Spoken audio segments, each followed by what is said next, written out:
بیا به رسول صلی الله علیه وسلم هغه ته حکم وکړو چې په دې کلماتو سره دعا غواړه واورئ پورې واورئ یعنی دا دعا به رسول صلی الله علیه وسلم هغه ته وښو اول به ورته لمونځ وښو خدا د شیخ صاحب پوره بیان در باندې اورم ډېر قیمتي بیان دی چې چا کوم قسم مسلې ورته د لمونځ نه پس دا دعا وکړي انشاءالله ستاسو ټول مسایل به حل شي ډېره قیمتي دعا ده شیخ صاحب بیان کړې ده په دې بیان کې واورئ تر اخره پورې او خپل عمل پې وکړئ بیا به رسول صلی الله علیه وسلم هغه ته حکم وکړو چې په دې کلماتو سره دعا غواړه یعنی دا دعا به رسول صلی الله علیه وسلم هغه ته وښو اول به ورته لمونځ وښو منځه نه بعد به ورته دا دعا غواړه دا ډېره قیمتي دعا ده یاد یې کړئ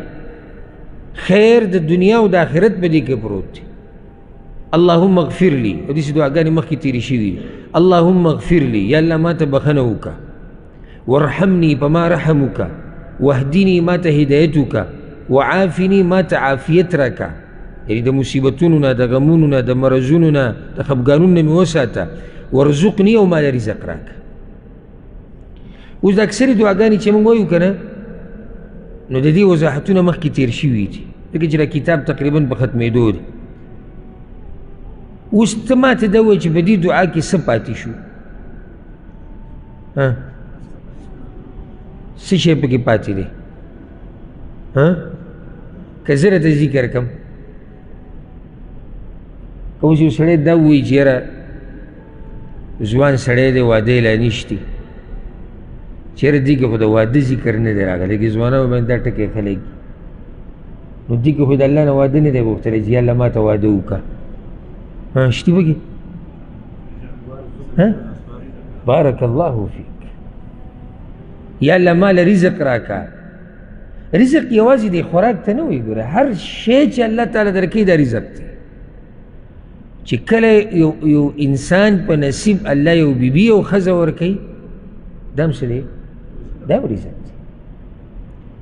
رزق یعنې درکړی شوی شیز چې الله هر څه موږ له راکوي دا رزق دی یوازې رزق د خوراک ته نه وي خو دا هسې دا رزق ټکی د خوراک سره مشهور شوی نو دا یوازې رزق نه دی چې رسیب دغه پیسې دي یا الله رزق راکړه د ډایرکټ سوچ چې ډالر او ریال او روپۍ ته ځي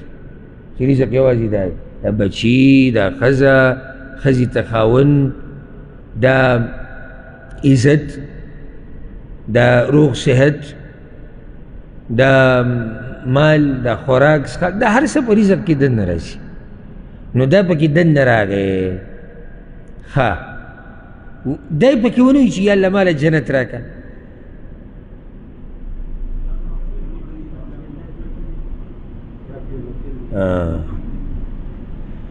دوه موږ ویلی شو صرف دغه نه چې اللهم اغفر لي اللهم اغفر لي وارحمني یا الله ما ته بخښنه وکړه او په ما رحم وکړه و چې الله ته بخښنه وکړم چېرته به ځي واضح ده جنت ته به ځي او یا الله په ما رحم وکړه یوازې دا نه دی دا په ما رحم وکړه په دې کې هر شی درنه راغی که ته د دنیا یو خبره ذهن ته راولې او که ته د آخرت راولې په دې کې درنه راغلی وارحمني یا الله په ما رحم وکړه هدایت ته پکې وغوښتو نو هدایت موږ ذکر کړي چې یو هدایت دنیا کې دی یو هدایت آخرت کې دی هدایت مطلب لار خوا نیغه لار د دنیا هدایت سره چې الله ته د دیندارۍ نیغه لار وښیي چې هغه الله ته رسېدلې ده آخرت کې هدایت سره چې الله ته نیغه لار د جنت سیده کړي نو ته هغه هدایت یې وغوښتو نو دې کې څه پاتې شو ذهن ته یې څه راځي هر څه راوي شو چې صرف دغه دعا د الله نه غواړې که نه په سجده کې په تهجدو کې په خاصو اوقاتو کې والله تعالی دا یو پیر قبوله کړه که نه و تا وګټله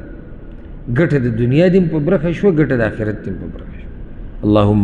ګران هم نه ده اللهم اغفر لي وارحمني واهدني وعافني وارزقني رزق دې ته مو وغوښتو رزق دې ټکي ته موږ ډېر خوشحالي یو دې کې پیسې هم راغلې دې کې کور هم راغی دې کې جایداد هم راغی هر څه پکې دننه دا د شیخ صاحب قیمتي بیان چې تاسو واورېدلو امید کوو چې دا به ستاسو خوښ شوی وي ملاویږو په یو نیکسټ ویډیو کې په یو نیکسټ ټاپک سره موږ له راکړئ اجازت السلام علیکم ورحمت الله